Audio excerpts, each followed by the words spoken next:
En esta oportunidad vamos a ver un tema que es conocido como magistraturas republicanas para entrar un poco en el contexto en que se fueron desarrollando las diferentes instituciones jurídicas y comprender de una mejor manera cada una de ellas según su evolución. Vamos a empezar en primer lugar a introducirnos brevemente en las características de este periodo republicano que se extiende desde el año 509 a.C. hasta el año 29 a.C. En esta época de la historia de Roma se desplaza la dinastía etrusca por la destitución del último rey Tarquino el Soberbio y se abre el segundo periodo de la historia jurídica de Roma, y no solo jurídica, sino constitucional, política, social y económica. Hay que tener en cuenta, para no cometer errores al momento de explicar esta parte de la materia, en el sentido de que no es lo mismo hablar de la historia constitucional u la organización política de Roma de la evolución jurídica. Son periodos de tiempo totalmente diferentes, por lo cual no es lo mismo hablar de monarquía, república, alto imperio y bajo imperio que hablar de la periodización del derecho que rigió en Roma. En esta oportunidad nos vamos a guiar en base a la historia constitucional de la Roma antigua. Por eso nos situamos en la época republicana a partir del año 509 a.C.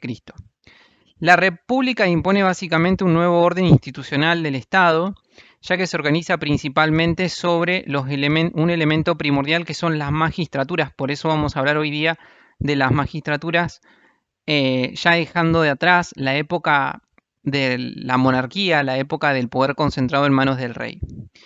Por lo tanto, en el aspecto político se sustituye la autoridad unipersonal del rey por determinados magistrados que se van a desempeñar de manera temporal y en forma colegiada, a diferencia de la época monárquica, donde el poder se ejercía para siempre, de forma perpetua o vitalicia, y donde estaba concentrado en las manos de una sola persona.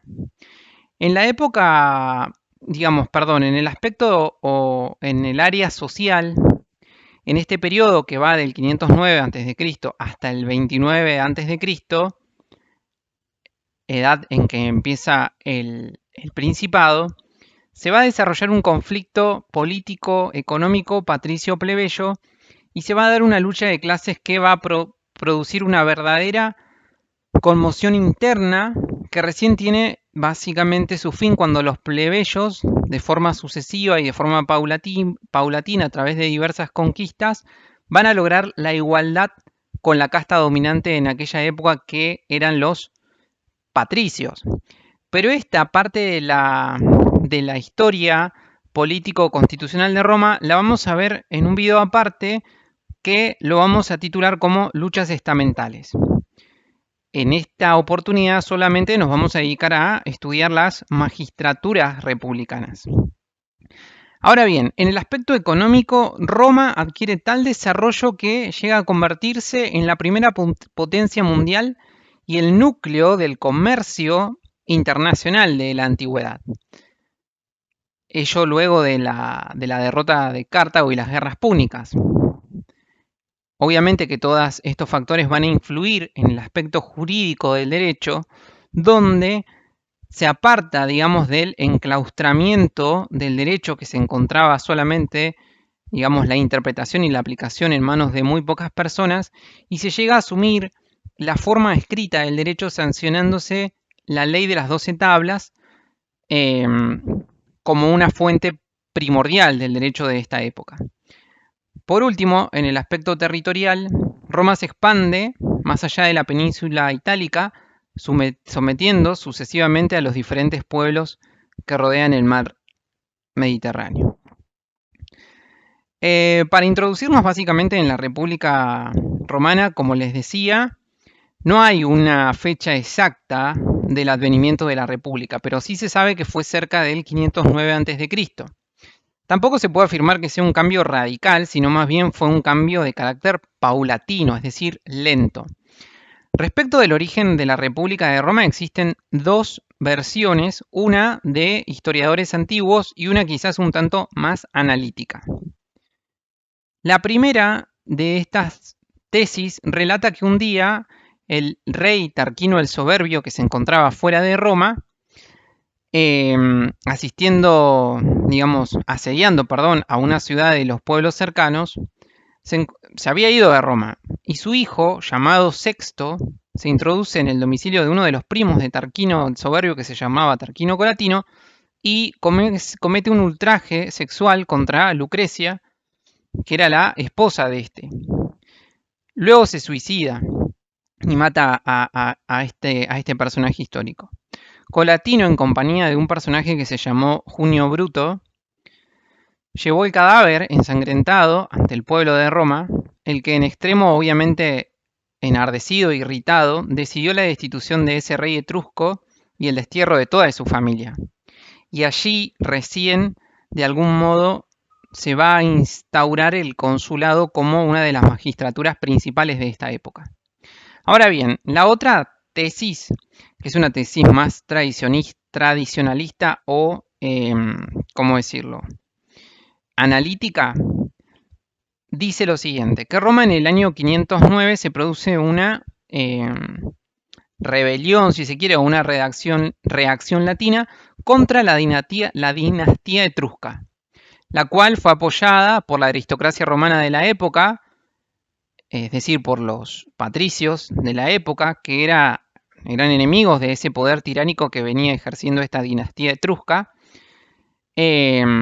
porque obviamente no se veían respetados sus derechos y cada vez iban más en detrimento de ellos.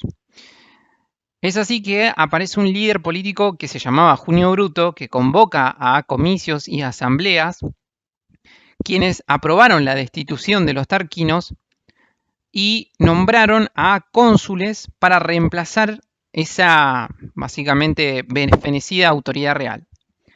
Elección que recayó en manos de Bruto y Tarquino Colatino, ambos pertenecientes a la gens Tarquinia, la gens entendido como núcleo que agrupaba a las familias de la antigüedad. Algún autor refiere que la decadencia de esta etapa monárquica, donde destituyen al último rey romano Tarquino el Soberbio, básicamente implica la creación de diferentes magistraturas donde se va a ir atomizando ese poder que estaba concentrado en manos de una sola persona. Esas funciones políticas, militares, jurídicas y de otro tipo que tienen que ver con la organización política fueron absorbidas por las diferentes magistraturas que vamos a analizar en el desarrollo de esta presentación. Bien, ¿qué características? Las magistraturas son órganos políticos o de gobierno, político-institucional se puede decir, los cuales significaron, digamos, una ordenación más democrática del ejercicio del poder. Y tienen diferentes características, como por ejemplo, la electividad, en el sentido de que son elegidas a través de los comicios, cada uno de los magistrados es elegido a través del pueblo, y electividad en el sentido de que son representantes del pueblo y por lo tanto son investidos por los poderes necesarios para la conducción y defensa de ese pueblo que los elige. Generalmente esa elección en la monarquía se daba a través del rey y en este caso dio, digamos, un paso a costado de esa forma para que la elección de los magistrados sea a través del pueblo reunido en comicios.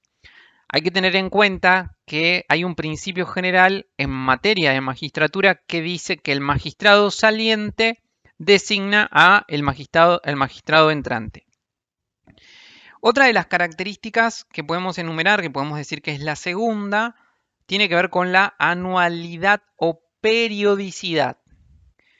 Esto quiere decir que, a diferencia de las magistraturas monárquicas, como les decía al principio, que eran vitalicias, no querían dejar el poder, estas se ejercen solamente en un tiempo determinado, que generalmente era en un año, pero vamos a ver que ese un año difiere según la magistratura. La periodicidad en el cargo, ¿sí? Estar en un cargo público de manera periódica, además de facilitar un mayor acceso a diferentes números de personas, porque no va a ser una sola persona la que va a estar en el cargo, tuvo como fin el abuso, digamos, evitar el abuso del poder, que implica que una sola persona ejerza el poder y siempre esté allí, y evitar básicamente la perpetuación en el mandato. Por eso hablamos de características de una organización política republicana. Em, Otra de las características de las magistraturas tiene que ver con la responsabilidad de los actos realizados en el ejercicio de las funciones. Si el magistrado cometía algún hecho ilícito en el ejercicio de las funciones, había un periodo de tiempo después del cual cesaba su mandato en el que podía ser sometido a juicio y determinar la responsabilidad que hubiera tenido por alguno de los actos en el ejercicio de la función pública. Obviamente que ello no era así en la época de la monarquía, donde el rey no tenía ningún tipo de responsabilidad y no se lo podía llevar a juicio. La cuarta característica de las magistraturas republicanas es la colegiatura, o es que son colegiadas. ¿Qué quiero decir con que son colegiadas? Quiero decir que se ejercen de manera simultánea por dos o más personas titulares. A título de ejemplo de las magistraturas colegiadas, tenemos dos cámaras en el Congreso, tenemos a un presidente o un vicepresidente, generalmente en los sistemas presidencialistas, pero esto viene de la organización republicana de la antigüedad. En la Roma antigua eran dos magistrados que ejercían la función, uno que estaba en actividad y el otro que estaba en receso. Pero el que estaba en receso debía aportar su asentimiento para que la decisión del magistrado que estaba en actividad fuera válida, dado que si el que estaba en receso oponía su veto, prevalecía el de este, de manera que era un cogobierno, si se quiere, entre ambos magistrados porque era una colegiatura. Esta facultad de veto, de rechazar o de dejar sin efecto o invalidar la orden dada por el magistrado en el marco de esta característica de la colegiatura se denominaba intercesio.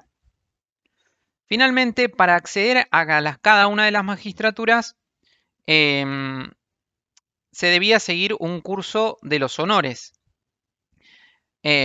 Para aspirar, básicamente, se establecieron una serie de requisitos especiales de tiempo y edad y se creó un ordenamiento jerárquico según la naturaleza e importancia de la magistratura que se ocupara. Este curso se llamaba cursus honorum o curso de los honores, que tenía determinados requisitos que las personas debían cumplir para, por ejemplo, ser cónsul, para ser pretor, para ser edil curul, que era, vamos a ver qué funciones tenían cada uno de ellos, pero se empezaba siendo como jefe de la legión. Para ingresar a ese curso de los honores, o esa carrera política, si se quiere, institucional, se debía ser jefe de la legión. En un segundo momento, si se alcanzaba la edad de 27 años, se era ciudadano romano, se podía aspirar a una magistratura que se llamaba la cuestura, que ocupaba el primer lugar de esa carrera, si se quiere, de los honores. Luego podías, de haber pasado por la cuestura, seguía el cargo de edil curul. A los 40 años se podía ingresar ya a la pretura y a los 43 llegabas a la cúspide de esa carrera de los honores que era el consulado. Con esa magistratura culminaba la carrera política o pública de las personas que querían desempeñarse en esos cargos. Básicamente los requisitos tenían que ver con la edad, no tener tacha de infamia o de indignidad, y el tercer requisito es que no tenían que ser deudores de impuestos ni de servicios prestados al ejército.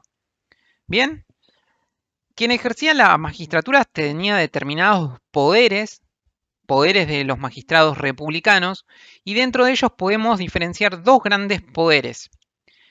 Por un lado, las potestas, que en el marco del derecho público ustedes saben bien qué significa derecho público y derecho privado, por eso reitero, en el marco del derecho público, dicho término de las potestas significaba la competencia de los magistrados de expresar su voluntad, la que se correspondía a asignar al Estado, quien obviamente a quien representaban, generando para ese Estado los mismos derechos y obligaciones. Es decir, que el magistrado estaba ocupando un cargo y tenía posibilidad de obligar y de ejercer él mismo, como si fuera el Estado, esos derechos y obligaciones, pero no quedaba obligado el magistrado, sino el mismo Estado. Obviamente que esas potestas, esas prerrogativas que tenían los magistrados, estaban delimitadas por su ámbito de competencia y de actuación, porque cada una de las magistraturas tenía diferentes funciones. Dentro de estas potestas, una en particular se llamaba el ius edicendi, esto es, la facultad de publicar un reglamento o un edicto en el que se indicaba la forma como se procedería en sus funciones durante el año que estaban designados esos magistrados.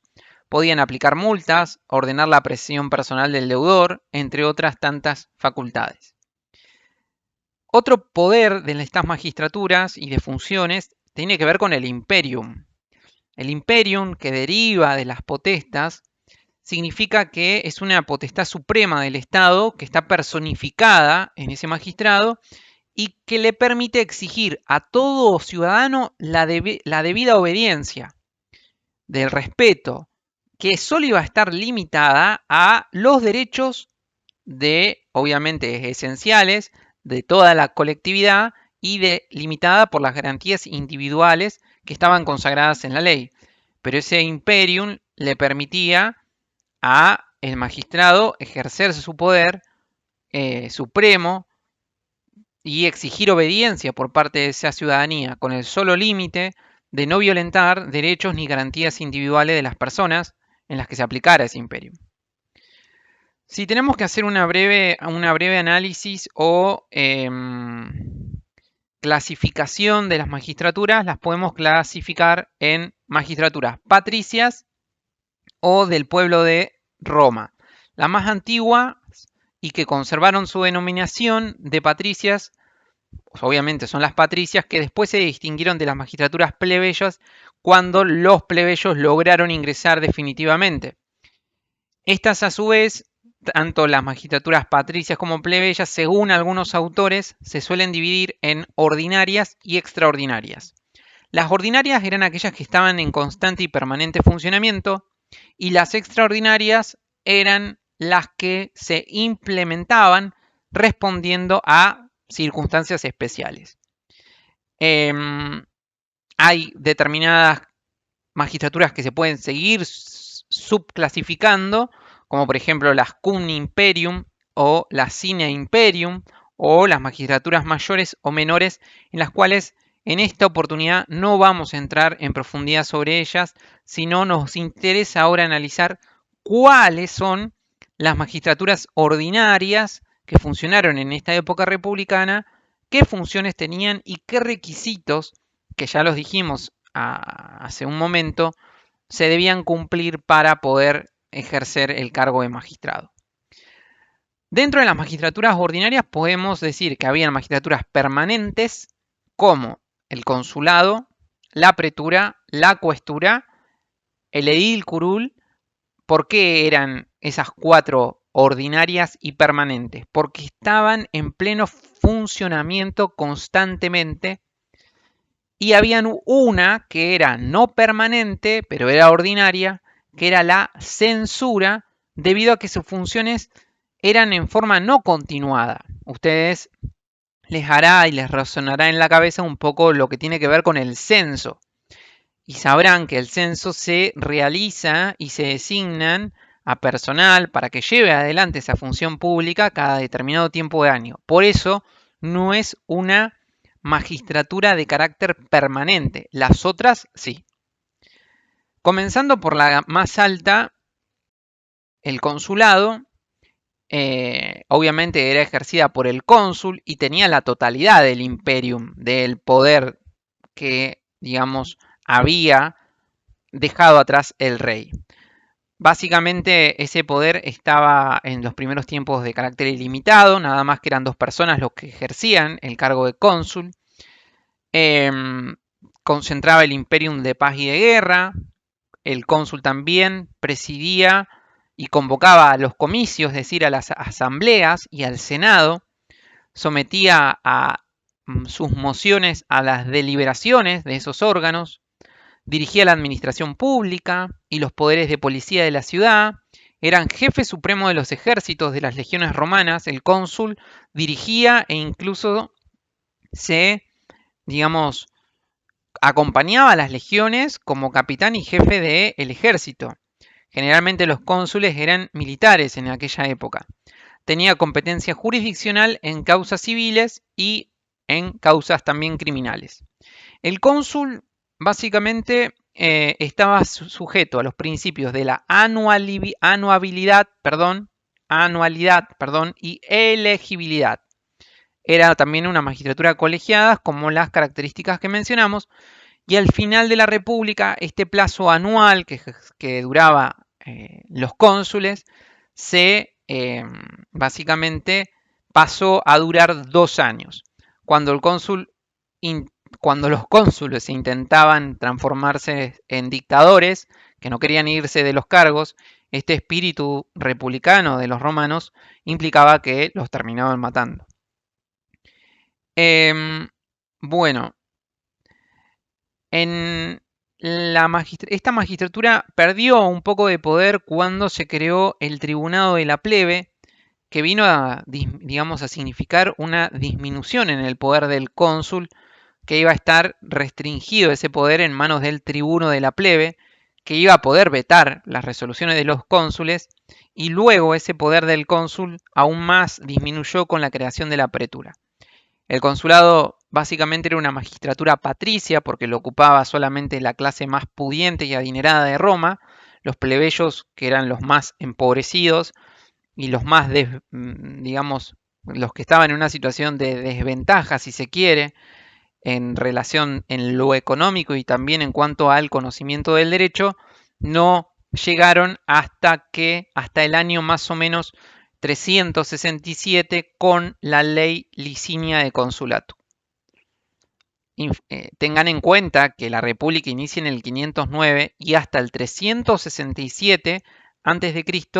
los plebeyos no lograron llegar al consulado. Por otro lado, encontramos otra magistratura que va a ser de una importancia vital en cuanto a la evolución jurídica, que es la pretura. En ese mismo año, en el 367 a.C., al mismo tiempo que se le reconoció el consulado, y esto es un dato muy importante que después hay que entrelazar más adelante, pero al mismo tiempo que se le reconoce a los plebeyos ocupar el consulado, se crea la pretura en el 367, la pretura urbana, a la que se le, digamos, relegó, se le otorgó la jurisdicción civil, es decir, la posibilidad de intervenir en contiendas judiciales de carácter civil.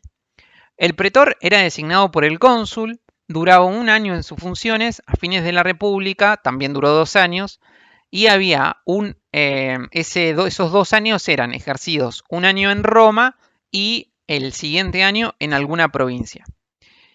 Esta pretura urbana que resolvía e intervenía, dirigía procesos entre ciudadanos romanos, fue complementada en el año 242 a.C.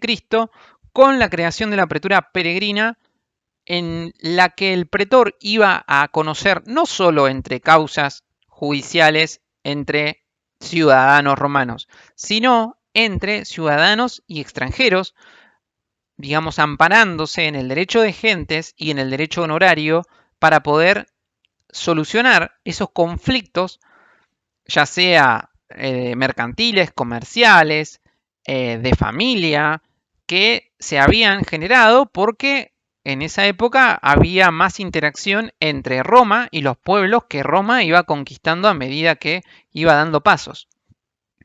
La función principal del pretor era administrar justicia y ordenar y dirigir el proceso.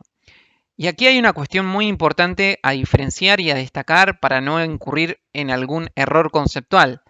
El pretor no decidía, no dictaba sentencia, porque lo hacía un juez privado. El pretor solamente ordenaba el proceso y lo dirigía, pero no actuaba como un juez, porque no dictaba sentencia. El que dictaba sentencia en las contiendas civiles era el juez privado. El pretor era el magistrado que ordenaba el conflicto y se lo ponía en manos de ese juez para que resolviera. Básicamente, el pretor era un sumo administrador del proceso judicial y magistrado en el sentido neto de la palabra. Bueno, eso podemos decir en cuanto a la pretura. La otra magistratura que podemos analizar es la cuestura, que también era una magistratura ordinaria, como les decía, que se creó simultáneamente con el consulado, y los cuestores, que eran las personas que ejercían este cargo, eran auxiliares del cónsul. Duraban también un año en sus funciones. Eran 2, después se elevaron a 4. Administraban dentro de las funciones más destacables de la cuestura era la administración del tesoro público, por eso eran auxiliares del cónsul. Tenían alguna otra prerrogativa jurisdiccional y tenían la sustanciación de procesos capitales, criminales en general, como los que derivaban del parricidio o los que estaban sancionados con la pena de muerte. ¿Qué más? Bueno, la otra magistratura que les comenté dentro de las magistraturas ordinarias tiene que ver con la edilidad curul, también creada en el 367 y o casualidad reservadas a la clase patricia. Obviamente que con el avance del tiempo y con el tema de las luchas estamentales se van a incorporar los plebeyos en el ejercicio de esta magistratura. Duraban un año y 6 años duraron en la última época de la República, en la época de Julio César. ¿Qué funciones tenía el edil curul? Bueno, de inspección, de policía, de cuidado de la ciudad, de conservación de edificios públicos, de vigilancia nocturna y de control de precios de mercadería. Por otro lado, pasamos ya a una magistratura que, si bien es ordinaria, es de carácter no permanente, por lo que les indicaba hace un tiempo atrás. Era la censura, no tiene que ver con la censura previa que alude a la Constitución, sino con el censo, que era una práctica que quedó reservada en manos patricias y que apareció en la época de Servio Tulio, que ustedes lo van a ver cuando estudien la época monárquica. El censo era un acto básicamente preparatorio de la formación de una lista de ciudadanos que determinaba la constitución del ejército, la composición de las asambleas y de los comicios, es decir, de las elecciones, y el pago de impuestos. Para eso era útil en Roma el censo. El censor básicamente era designado cada 5 años, tiempo que existía entre un y otro censo. Cada 5 años se realizaban los censos. Principalmente la finalidad de realizar el censo en aquella época era las que les comentaba. Bueno, pasamos a otro plano que tiene que ver con magistraturas extraordinarias.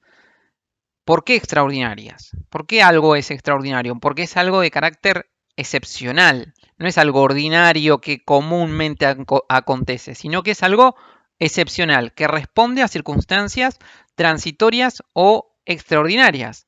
¿Por qué es extraordinario brindar clases de forma virtual en general en la mayoría de las universidades? Porque se responde a algo extraordinario que es una pandemia por el virus del COVID. Lo mismo sucedía con el tema de las magistraturas extraordinarias. Se crearon para atender a ciertas necesidades excepcionales de la época. Una de las magistraturas que tuvo resabios hasta nuestros días, incluso hasta el siglo XX, en la época del 70 y básicamente toda la historia constitucional argentina, tiene que ver con la dictadura. La dictadura es una magistratura extraordinaria que los romanos previeron. por la posibilidad de establecer este magistrado, que era denominado dictador, para momentos extraordinarios y excepcionalmente graves, básicamente otorgándole a este dictador una unidad en cuanto a la soberanía a la manera y semejanza del rey. Así crearon a esta magistratura que se llama dictadura, que provocaba, y esto es importante, la suspensión de todas las garantías de la libertad ciudadana. Todas las garantías individuales quedaban suspendidas cuando era designado el dictador, dictador que era designado por el cónsul o por excepcionalmente por un tribuno militar, y era para casos sumamente excepcionales. Generalmente se declararon dictadores en la época de las guerras púnicas, donde había una conmoción y situaciones de gravedad institucional que ameritaban el dictado de la misma. Pero obviamente esta magistratura, que salía fuera de lo común, estaba restringida solamente a la duración de 6 meses, y si el objetivo se había cumplido y no llegaban todavía esos 6 meses, esa magistratura tenía que cesar. Obviamente que era excepcional porque la dictadura abolía con esta característica que les mencionaba, la colegiabilidad del poder repartido en dos personas. Otra figura extraordinaria era el interregno o interrex, que adquiere de magistratura extraordinaria con el advenimiento de la República, jugando en el caso de vacancia del consulado. Si por alguna cuestión, destitución, muerte, renuncia y demás del cónsul, podía ser de ambos cónsules, el cónsul que estaba en receso obviamente que iba a tomar el mando, pero también estaba el interrex o interregno, ya que este poder pasaba a ser ejercido por uno de los miembros del Senado, elegidos por la suerte, turnándose en el cargo cada 5 días hasta la elección de los nuevos cónsules. Más o menos lo que aconteció en nuestro país en virtud de la aplicación clara de la Constitución Nacional. En Argentina me estoy refiriendo en el año 2001. Podríamos, digamos, hacer una analogía con esta magistratura extraordinaria creada en Roma que se llamaba Interrex. Finalmente, la tercera magistratura patricia extraordinaria fue el decemvirato legislativo. Aparece como una magistratura del año 455 a.C. ante la insistencia de los plebeyos tendientes a lograr el nombramiento de una comisión que redactara un cuerpo de leyes. Un cuerpo de leyes que quedara escrito en tablas y fuera conocido por todos y no solamente por las clases dominantes que eran los patricios. Así se designaron a 10 miembros, magistrados patricios, con poder absoluto para básicamente cristalizar todo el derecho o la costumbre, que la costumbre obviamente es fuente de derecho, en 10 primeras tablas. Duraron un año y lograron redactar esas 10 primeras de las 12 tablas. Como la tarea no se había terminado, se designó nuevamente otro decemvirato con 10 integrantes magistrados por un año más, con la participación en esa oportunidad de patricios y plebeyos, que lograron la sanción de la tabla 11 y 12. Por eso, en esas tablas hay instituciones que involucran tanto a la clase patricia y a la clase plebeya.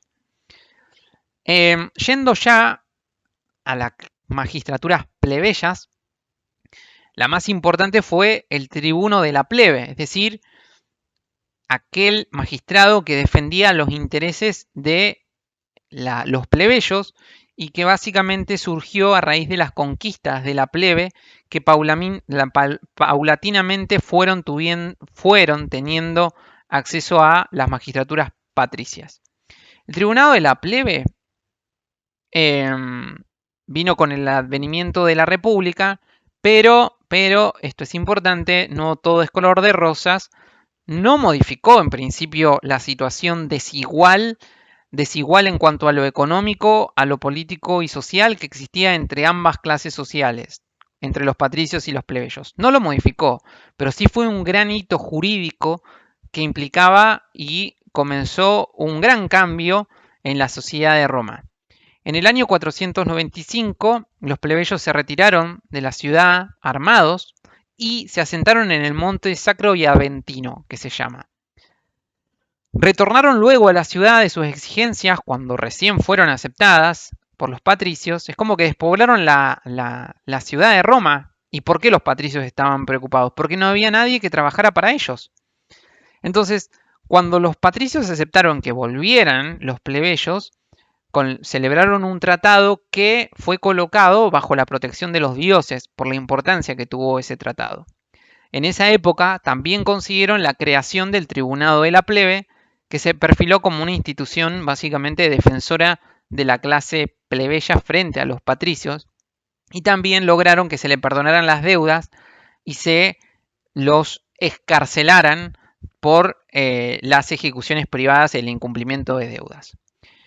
A semejanza del consulado, el Tribunado de la Plebe o el Tribuno de la Plebe, el Tribunado de la Plebe como magistratura está compuesto por dos personas, por dos tribunos de la plebe. Obviamente que se aumentó su número hasta llegar a un colegio de tribunos de la plebe que eran 10 magistrados, solamente plebeyos. El tribuno de la plebe, uno de los conocidos era Marco Antonio en la época de Julio César, duraban un año en sus funciones y el poder de los tribunos se ejercía exclusivamente dentro de Roma. En cuanto a la función, y esto es importante destacarlo, hay que tener en cuenta que fue la gestión en cuanto a la función fue generalmente de carácter negativo. ¿Por qué? Porque ellos le ponían un freno o un límite a la clase patricia, por eso era de carácter negativo, mediante el ejercicio de ese poder de veto que se llamaba intercesio a cualquier actividad política o administrativa de los magistrados patricios que considerasen lesiva a los intereses de la clase plebeya. Supónganse que hay alguna resolución o alguna orden de algún magistrado patricio que desfavorece a los plebeyos. Bueno, ¿cuál era la función de ese tribunado de la plebe? Vetar esa orden de ese magistrado con su intercesio y dejarla sin efecto. Esencialmente esa fue la función, por eso digo, era una gestión netamente negativa del tribunado de la plebe. La intercesio como facultad que detentaba este magistrado superior era para oponerse a las decisiones de sus colegas y era utilizado por, como les decía, por este tribuno para paralizar o hacer inaplicables las órdenes o decretos de los cónsules, las deliberaciones del Senado, las propuestas de leyes, las convocatorias y elecciones de los comicios, es decir, tener un poder magnífico que respondía a intereses de clases donde básicamente existía digamos, un incipiente sistema de frenos y contrapesos entre los diferentes intereses que existían entre la clase dominante patricia y la clase más poco beneficiada, los plebeyos. Esta intercesio, que también se llamaba veto tribunalicio, se ejercía de oficio, es decir, que lo ejercía de forma directa o a petición de cualquier ciudadano que invocara su protección. También tuvo derecho a convocar digamos, el tribuno de la plebe tuvo la prerrogativa para convocar a los plebeyos en asambleas y que votaran determinado tipo de decisiones, que vamos a profundizar más en el caso de las luchas estamentales, pero básicamente tenía esta función de poder de convocatoria, si se quiere. Vamos a una magistratura primordial en la que estaba distribuido el poder y que luego en la época de Augusto y del Principado quedó como hoy día se suele decir en los sistemas presidencialistas a la escribanía del Ejecutivo. El Senado en aquella época no era como los senados que se pueden observar en los países contemporáneos, sino que era un senado heredero del aristocrático senado monárquico, El Senado republicano estuvo representado por la clase primordialmente patricia, pero también habían plebeyos que habían logrado acceder al Senado con rango inferior porque carecían de voz en las deliberaciones. ¿Qué requisitos para ser senador eran exigidos en aquella época? Primero, se debía ser ciudadano romano. Segundo, no tener menos de 27 años. Ser ingenuo, ¿qué quiere decir esto de ser ingenuo? No quiere decir ser tonto, sino ser libre plenamente y nunca haber sido cautivo de guerra o esclavo, es decir, eh, digamos, tiene que ser definitivamente una persona libre, por eso es un ingenuo. Tiene que tener suficientemente bienes y no haber ejercido una profesión deshonesta. ¿Cuál es la composición y el funcionamiento del Senado? ¿Cómo funcionaba en esa época? El Senado de Roma se reunía en convocatorias de un magistrado que podía ser un cónsul, que podía ser un dictador, podía ser el pretor, el tribuno o el interrex, y básicamente eran diferentes personas, como por ejemplo eran 300 senadores que integraban el cuerpo, se llevó a 900 y en la época de Julio César habían 1200 senadores. ¿Qué funciones cumplía el Senado republicano? Básicamente era, digamos, tenía una potestad de ordenamiento del culto y la vigilancia del derecho sacro, como un resabio de lo monárquico, administraba la hacienda pública y la disposición del tesoro del Estado, tenía facultades en cuanto a las relaciones exteriores de recibir y enviar embajadores a otros territorios, representaba al Estado en el extranjero y era colegislador en el ejercicio de las autoritas patrum, que era la exigencia constitucional por la cual las deliberaciones y resoluciones de los comicios no alcanzaban valor legal si no estaban aprobadas por el Senado. Es decir, existían asambleas que eran conocidas como comicios donde se reunía el pueblo, donde se tomaban determinaciones o decisiones para la vida política, económica, social de los romanos. Estas decisiones o determinaciones necesitaban generalmente de la autoritas patrum del Senado para tener valor legal y poder ser exigibles ante un tribunal de justicia o poder exigir el cumplimiento. De lo contrario, no tenían ningún tipo de valor legal, por eso era un importante, digamos, poder que tenía el Senado en el sentido de que decidía con la última palabra de las autoritas patrum si lo decidido en los comicios o en las asambleas legislativas tenía valor legal o no lo tenía. Básicamente, cuando el Senado pierde esta potestad de las autoritas patrum, ya a fines de la República y en inicios del Principado con Augusto, que los termina absorbiendo todos los poderes, el Senado se va a encargar de interpretar las leyes y emitir los famosos conocidos como senados consultos. Bueno, también encontramos en esta organización político-constitucional de Roma al comicio republicano. ¿Qué es el comicio? El comicio es el pueblo, son las elecciones, es el tercer estamento de la organización institucional romana. Tenemos al pueblo, al senado y al cónsul. Tiene su representación en la república a través del comicio, el pueblo, y al igual que en la época de los reyes, se, digamos, organizaban a través de asambleas comiciales. Tenemos el comicio curiado, que pierde su antigua jerarquía, en tanto que el comicio por centurias, a la par que absorbe las prerrogativas atribuidas a el comicio curiado, se configura como básicamente un cuerpo con potestad legislativa.